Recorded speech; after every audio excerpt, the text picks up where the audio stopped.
Bismillahirrahmanirrahim. Min Muhammad bin Abdillah wa rasulih ila Hiraqla azimir Rum. Ini suratnya Nabi Muhammad sallallahu alaihi wasallam kepada penguasa Romawi.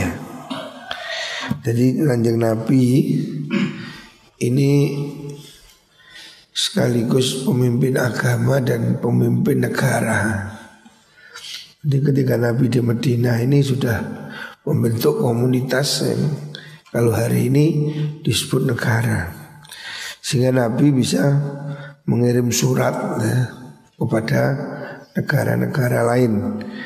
Hari itu Romawi ya, ini kekuatan terbesar dunia.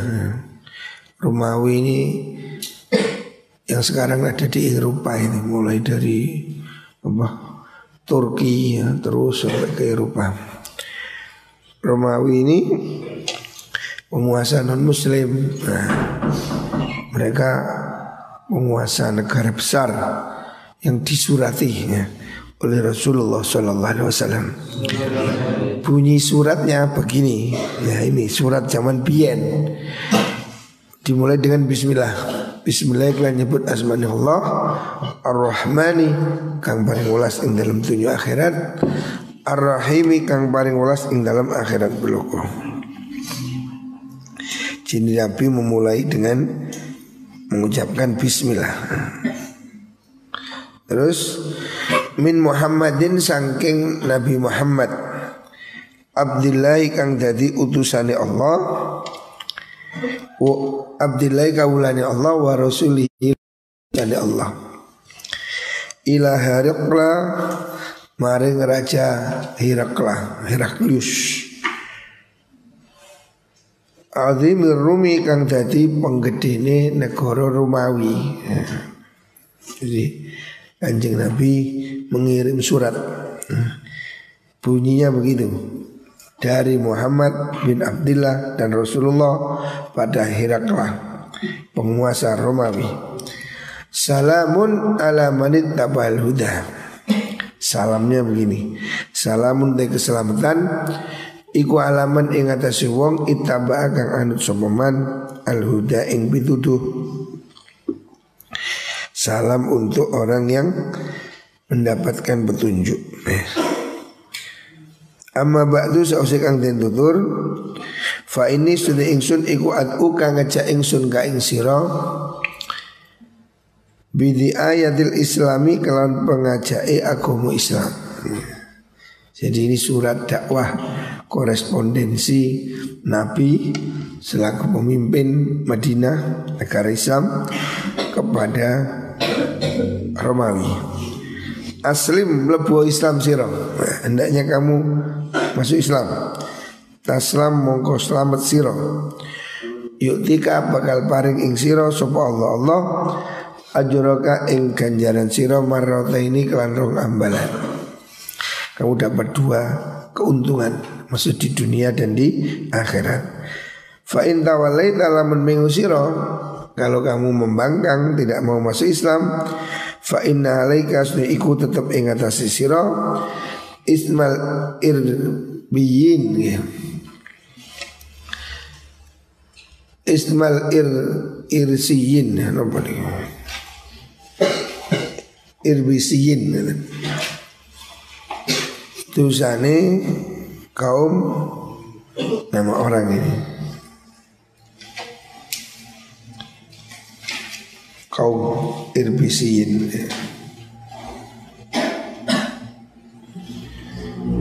Irbisiyin itu tafsirnya il-falahin.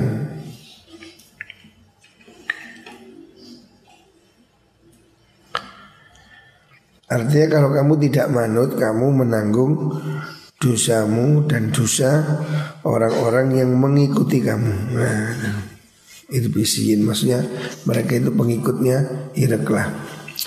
Wa ya ahlal kitab lan di ahli kitab, orang-orang Yahudi Nasrani, ta'ala umrini sira ila kila kalimatin maring kalimat sawain kang podo cecek maksudnya bainana ing dalam antarane kita wa bainakum lan antarane sira kabeh. Allah na'budu yen ora nyembah kita illallah angin ing Allah. Wala nusrika dan orang musyrik kita bi iklan Allah syai'an ing suci-suci. Wala yattahidalan ora kena ngalap sapa ba'duna sebagian kita ba'dun ing sebagian kang liya arbaban ing pira-pira dadi napa niku sembahan min dunillahi sa'liyani Gusti Allah. Fa in tawallau lamun padha mingu bangkang sira kabeh faqulu ngucap sira isyhadu nyaksenono sira kabeh bi anna sunni kita iku muslimuna pira-pira wong kang Islam. Hadis riwayat Bukhari wa Muslim.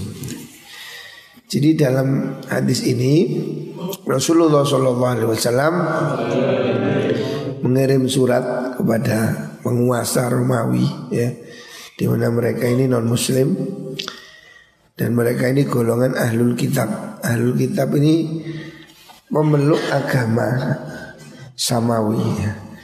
Kan orang non Muslim ini ada dua jenis. Non Muslim ini ada yang ahlul kitab ya.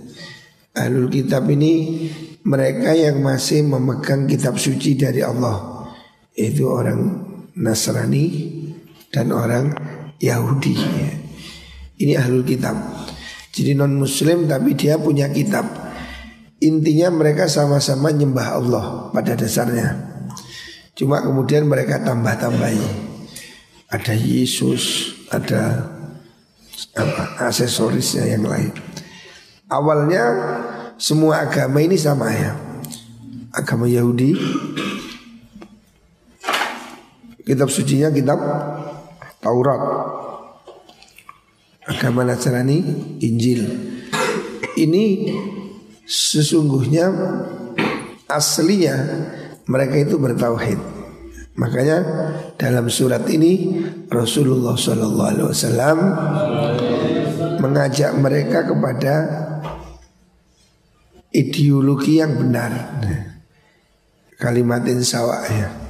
Jadi Nabi mengajak mereka untuk kembali ke jalan yang lurus.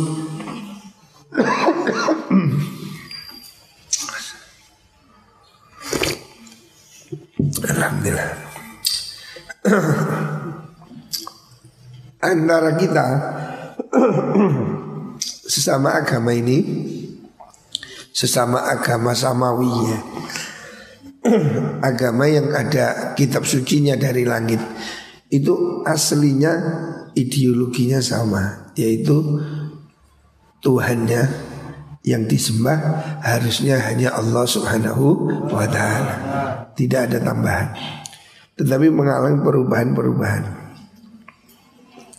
Oleh karena itu Nabi mengajak mereka, ta'alau ya ahlal kitab, wahai penganut agama samawi ya, Yahudi, Nasrani, ta'alau ila kalimatin sawa bainana bainakum. Mari kita mengembali pada satu kalimat pemersatu ya, kalimatin sawa ini. Ideologi penentu dari semua agama itu asalnya sama. La ilaha illallah. Kita satu Tuhan itu. Nabi mengajak meluruskan seperti itu. Jangan ada yang menyembah selain Allah. Kalau mau ya. Jadi Nabi mengajak dengan baik-baik ya. Riwayat Bukhari wa Muslim. Karena itu tidak bisa dikatakan bahwa semua agama itu sama. Lah kalau semua agama sama, ngapain Nabi masih dakwah pada ahlul kitab? Di Al-Quran banyak ya ahlul kitab ya. Kalau sudah sama ya, kenapa gak mereka biarin aja sudah? Ini kan ada mereka yang meretas, mencoba membuat satu agama persatuan, bahwa semua agama sama. Iya, aslinya sama, tauhidnya harusnya sama. Tapi hari ini kan tidak sama ya. Dan juga ada orang yang disebut musyrikun. Ada orang juga kafir yang musyrik yang tidak ahlul kitab. Seperti orang Buddha. Buddha itu kan kitabnya tidak turun dari wahyu. Agama Zoroaster, agama Majusi itu kan tidak ada kitab sucinya ya. Jadi ada non muslim ini yang ahlul kitab, ada yang tidak ahlul kitab seperti Buddha, Hindu, itu kan tidak ada wahyunya ya. Tapi mereka punya Tuhan sendiri ya. Buddha. Orang yang agamanya masih agama samawi, itu sembelihnya bisa sah. Sembelihannya itu boleh dimakan orang muslim ya. Jadi wa ta'amuhum hailul lakum wa ta'amukum hailul lahun. Orang-orang yang ahlul kitab ini masih mungkin bisa dinikahi oleh laki-laki muslim. Tapi kalau muslimah tidak dibolehkan ya. Jadi ada kedekatan. Agama samawi ini ada kedekatan. Tetapi mereka tetap harus hari ini mengikuti agama Islam, karena kan sudah masa berlakunya habis ya. Ganti Nabi, ganti, ini sudah masa berlakunya habis. Rawal Bukhari wa Muslim an Abi Sufyan. Bay'uni ala alla tusyriku billahi syai'a. Selanjutnya Rasulullah sallallahu alaihi wasallam mengajak orang-orang, ya ini orang-orang musyrik, orang-orang sekitar Kanjeng Nabi, bayuni bayi atau sira kabeh ni ing ingsun.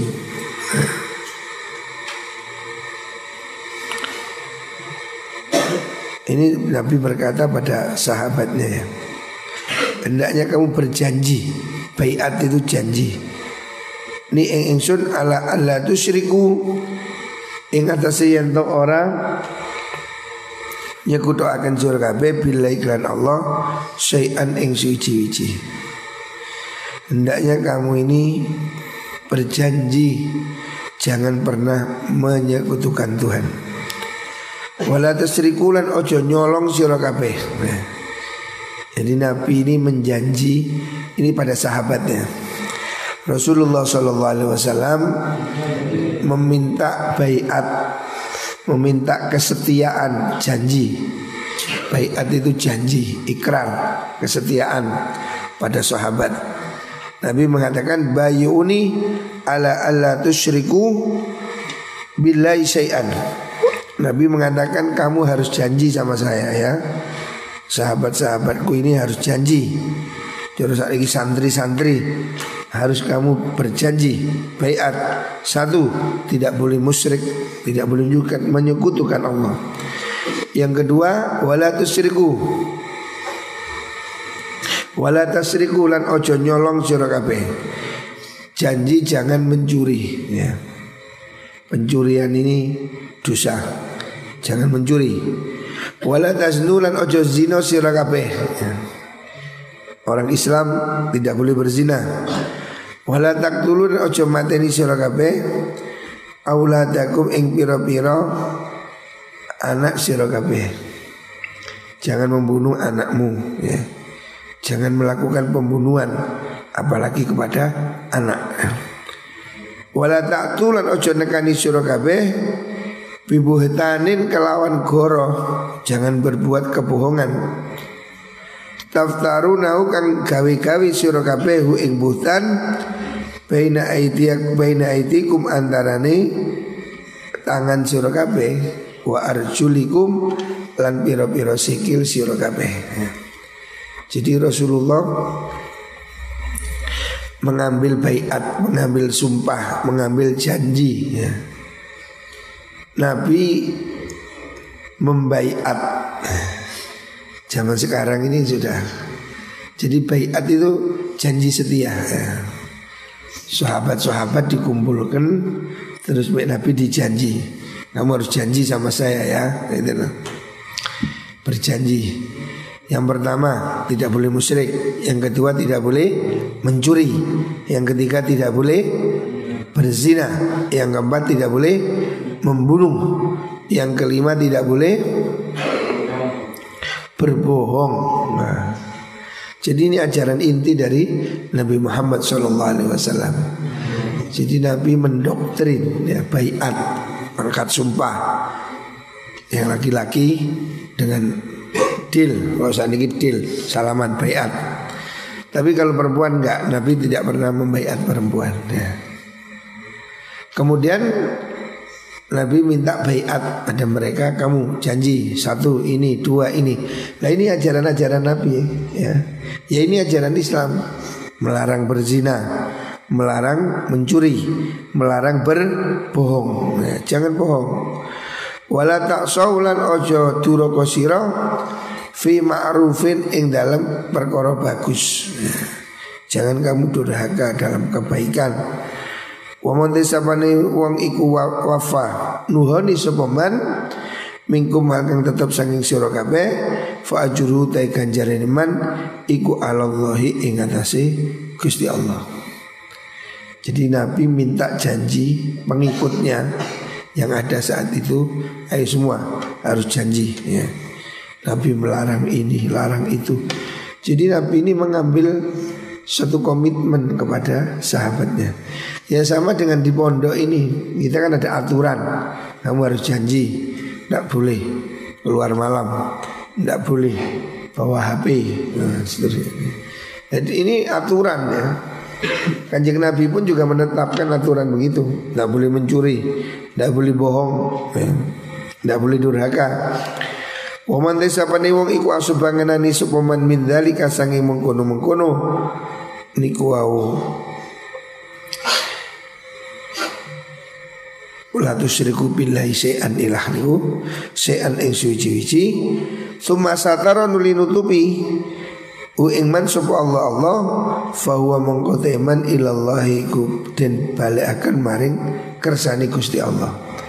Siapa orang melanggar perjanjian ini kata Nabi maka dikembalikan pada keadilan Allah.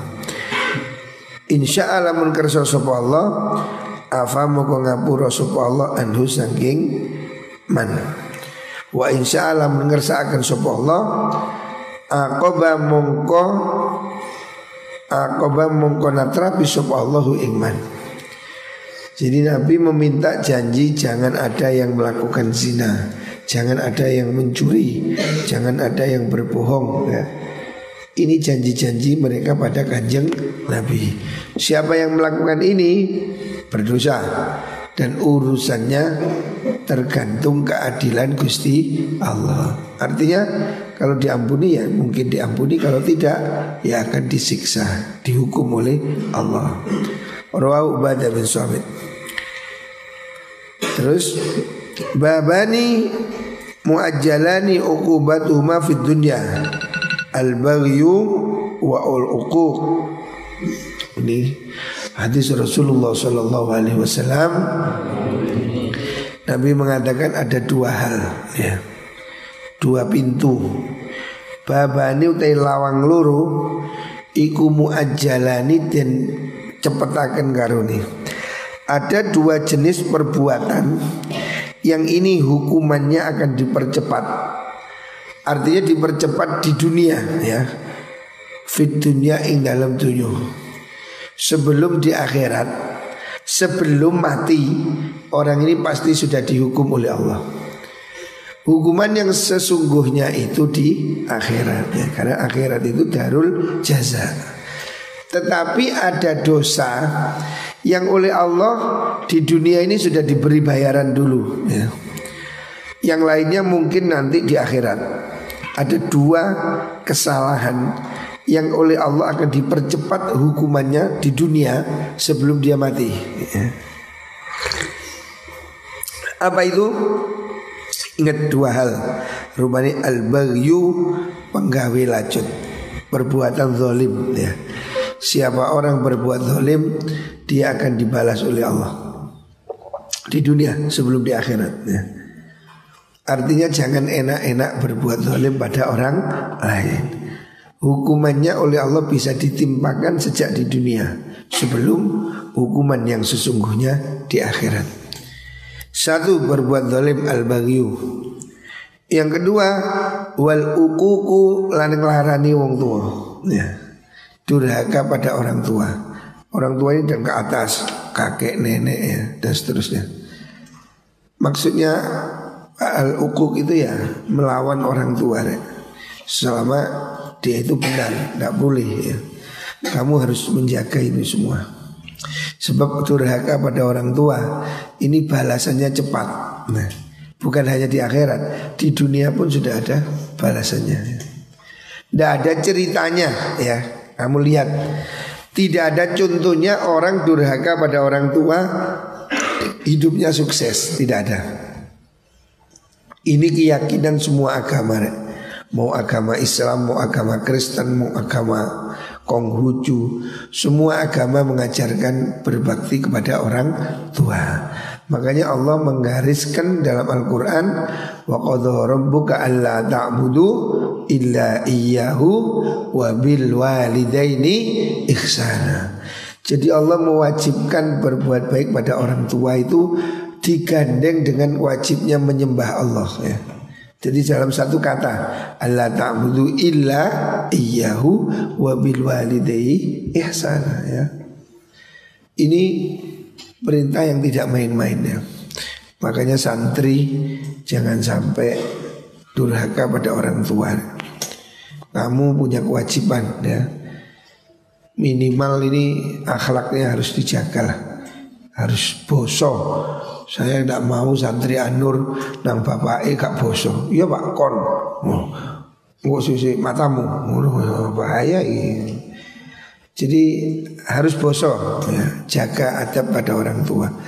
Siapa orang berbakti pada orang tua, pasti dia akan dibalas ya. Birru walidakum tabirrukum auladukum. Kalau kamu bakti pada orang tuamu, anakmu juga akan berbakti pada dirimu. Sebaliknya kalau kamu tidak berbakti, ya akan datang balasannya.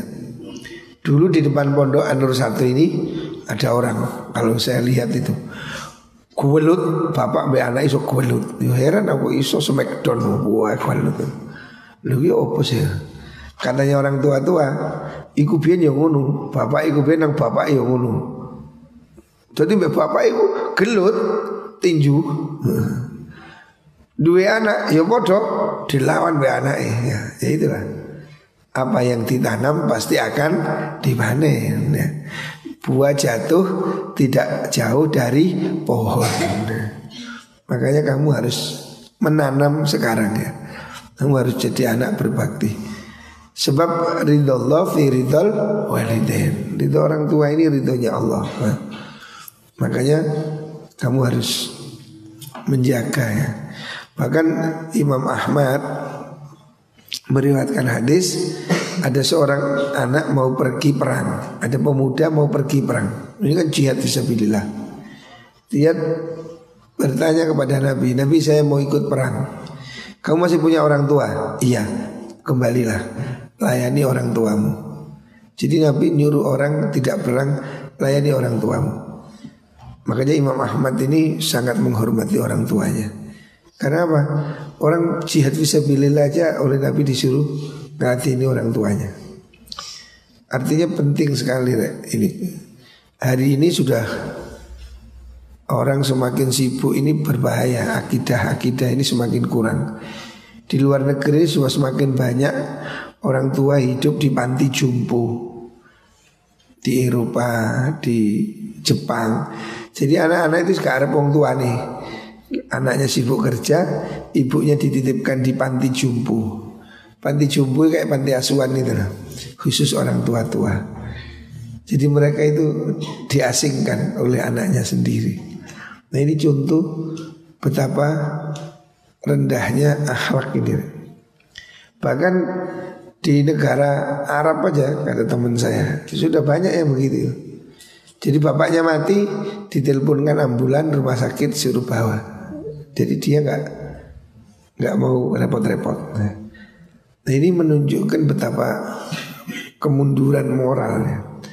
Padahal yang diajarkan Rasulullah SAW, kewajiban birrul walidain ini jelas dalam Al-Quran dan Al-Hadis. Makanya anak-anak yang dipondokkan ini harus mengerti ya. Kamu tidak boleh membangkang pada orang tua. Kamu pasti akan hidupnya selamat, akan baik. Saya ini contoh gampang. Saya ini dulu setelah tamat MTS An-Nur ya. Dulu saya kan sekolah di sini MTS An-Nur. kepingin sekolah ke Jogja. Sudah pergi ke Jogja saya. Tapi ayah saya berubah pikiran. Wis gak usah sekolah, mondok aja. Suruh mondok kemana? Lirboyo, Ploso, situ kiri. Ya sudah, saya tidak milih Lirboyo. Ayah saya ini disiplin keras. Waktu itu saya nggak kerasan. Saya mondok Lirboyo itu berangkat itu nangis saya.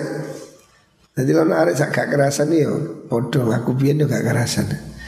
Saya dulu mondok itu ayah saya ini makso mondok. Kalau nggak mondok kata ayah saya gak usah sekolah. Mulai ngarit, ngarit. Tak tukono sapi, ngarit. Jadi ayah saya ini nggak mau kompromi. Jadi kalau saya nggak kerasan mondok, kata ayah saya, sudah nggak usah sekolah, ngarit aja. Ya saya mondok itu nangis, melok motor mulai aku delok nangis. Asalnya begitu ya.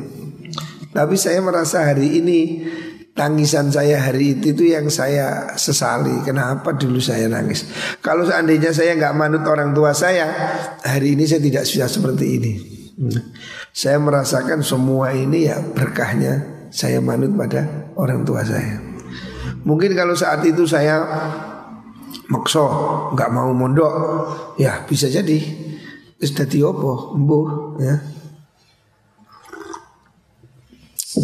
Jadi suatu saat kamu akan menertawakan apa yang kamu tangisi ya. Suatu saat itu saya ini contohnya. Dulu waktu saya mondok itu saya nangis sampai berhari-hari. Malah sempat saya itu di Lirboyo ini ada tradisi kalau nggak kerasan itu dijamuni banyu jeding kobok yuk. Jadi tiba-tiba pagi-pagi saya dikasih kopi. Ayo mau kopi. Tak pikir koncoku kok malah api. Ya nggih tak ombe. Wis tak ombe lah kok koncoku guyu-guyu. Masuk jadi. Oh, pikirnya. Setelah lama saya tahu ternyata saya itu diombeni banyu jeding kobok merah-merah.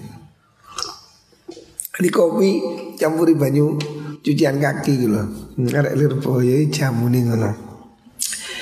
Artinya dulu saya ini gak kerasan. Jadi dulu itu saya mondok itu nangis. Tapi hari ini saya itu kalau inget ya tersenyum.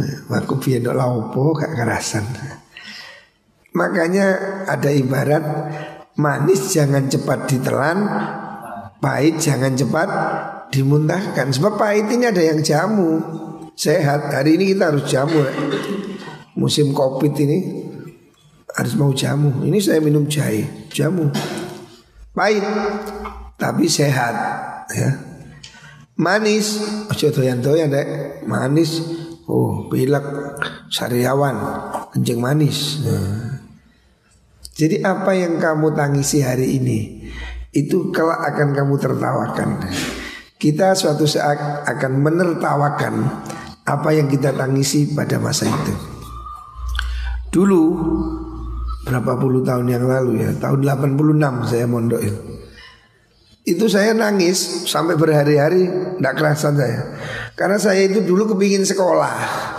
Saya ini kepingin sekolah. Tiba-tiba sama ayah saya disuruh mondok ke Lirboyo. Mondok di Lirboyo ini seperti ini. Tidak ada bangkunya gini. Ini kan sih lumayan. Silon apa nih jenis damparin. Di Lirboyo tidak ada damparnya. Jadi sekolah ya nggo kitab gembol mbek sejadah. Jadi alasnya duduk bawa sajadah. Tidak ada karpetnya, nggak ada damparnya. Sekolah ya sarungan. Sehari-hari 24 jam sarungan. Sarungan yo gak katoan, biasa sarungan nih 24 jam sarungan, tidak ada celonoan. Jadi tidak ada sekolah pakai celana, sarungan. Dan tidak ada pelajaran matematika. Ini pelajaran ini nahwu, sorof, tafsir, fikih. Itu saya kaget. Saya asalnya ini sekolah. Tiba-tiba sama ayah saya disuruh mondok diniyah yang sarungan tok itu. Dan pondok ini ku tertutup ya. Kadang berbulan-bulan itu tidak lihat jalan raya sama sekali. Ya karena sekolah di dalam pondok tok. Jadi gak tau ketok motor berbulan-bulan. Umumnya mau wedok gak ono blas wis sih. Malah di pondok itu heboh kalau ada sapi masuk, lu suara ribut. Wedok, wah penjengong, oh sapi. Saking gak ono wong wedok. Jadi nggak ada sama sekali perempuan mengliwer ketok tok lu gak tahu. Mulai ono wedhus nang pondok gerutuk-gerutuk arek wis heboh. Wedok gak kudungan metu kabeh. Wedhus. Tapi saya waktu itu sudah pasrah ikut orang tua saya. Mondok saya di Lirboyo. Tamat sanawiyah Lirboyo, saya ini kepingin kuliah ke Mesir. Waktu Pak ipar saya, Pak Haji Masyudi di Mesir. Saya kepingin pindah ke Mesir. Ayah saya gak boleh, gak mondok lagi. Gak boleh, ya sudah mondok lagi di Lirboyo. Tamat aliyah Lirboyo saya mau kuliah. Seneng mau kuliah. Tiba-tiba sowan yai gak boleh. Apa kon kuliah? Ngaji wae. Wis duwe kursi golek dingklik. Wis kasih to maneh. Ngaji lagi saya. Ngajar saya 2 tahun di Lirboyo. Tapi alhamdulillah setelah itu saya pulang dan hari ini alhamdulillah saya selesaikan sekolah semua sampai S1, S2, S3 dengan mudah dan gratis. Saya sekolah ini dapat beasiswa terus dan gak bayar. Sampai kuliah S3 saya juga gak bayar. Ini saya mikir berkahnya orang tua, berkahnya guru. Seandainya dulu saya ini maksa kuliah, ya mungkin tidak seperti itu. Nah, makanya saya ini percaya berkah ya. Saya percaya berkah doa orang tua. Sampai hari ini saya setiap hari saya siapkan waktu untuk sowan ibu saya. Walaupun sebentar, hanya untuk mengantar minuman, mengantar makanan, ya apapun saya berusaha. Nah, karena apa yang kita lakukan untuk orang tua itu sesungguhnya tidak ada artinya ya. Jauh hutang kita pada orang tua ini tidak akan terbayar selama-lamanya ya. Bapak ibumu yang bekerja ya, demi kamu rela gak makan, rela ini. Oh kamu nanti akan ngerti lah susah payahnya orang sebagai orang tua ini ya. Bagaimana kesulitan hidup, kesulitan cari ekonomi, kesulitan bekerja ya. Belum lagi nakali kerewelan anaknya. Semua proses orang tua ini melakukan dengan ikhlas sehingga kita jadi seperti ini. Nah, kamu tidak akan pernah bisa membalas jasa orang tuamu. Kamu tidak lahir dari batu. Kamu lahir dari seorang bayi kecil yang dirawat. Betapa orang tuamu itu sangat perhatian. Kamu sakit, orang tuamu ikut sakit. Kamu sedih, orang tuamu sedih. Orang tuamu sampai gak tidur demi kamu bisa tidur. Tidak akan terbalas selamanya jasa orang tua pada kita. Makanya ketika ada sahabat tanya pada sahabat Ibnu Umar, Ibnu Umar, saya ini punya ibu sakit, lumpuh, saya gendong setiap hari. Makan saya suapi, cawi saya cawii. Apakah ini sudah membalas jasa orang tua saya? Kata Sayyidina Umar, tidak. Kamu tidak akan pernah bisa membalas jasamu pada ibumu, walau hanya dibanding 1 kali saja, yaitu ketika ibumu bertaruh nyawa melahirkan kamu. Kan orang melahirkan anak ini kan sakit, kontraksi ini sampai kamu lahir, itu bertaruh nyawa. Jadi kalaupun kamu merawat ibumu, itu sama sekali tidak seimbang dengan pertaruhan nyawa ibumu ketika dia melahirkan kamu. Makanya disinilah ya kita diwajibkan berbakti pada orang tua. Insya Allah ya, hidup berkah kalau kamu berbakti pada orang tua. Kalau kamu berbakti pada gurumu, mendoakan mereka, insya Allah itu kunci hidup barokah. Sebaliknya kalau kamu durhaka pada orang tuamu, wis pinter kaya apa? Tidak ada. Kalau kamu durhaka pada orang tuamu, pintu sukses itu tertutup di dunia dan di akhirat. Naudzubillah. Muka-muka semua berbakti pada orang tua. Jadilah kita orang yang berbakti. Dan kalau dia masih hidup, apa yang harus kamu lakukan? Apa yang bisa kamu buat dia tersenyum? Ya, kamu harus mengusahakan bagaimana seandainya kamu mati, orang tuamu bangga telah melahirkan kamu, gitu loh. Jadi hidupnya harus berarti. Ya. supaya orang tuamu senang. Mondok sing temenan, hafal Quran, orang tuamu bangga. Jadi kamu harus bisa membuat orang tuamu tersenyum di dunia ini ataupun kelak di akhirat ya. Makanya kita terus berbakti dan mendoakan muka-muka semua diberi keselamatan oleh Allah Subhanahu wa taala.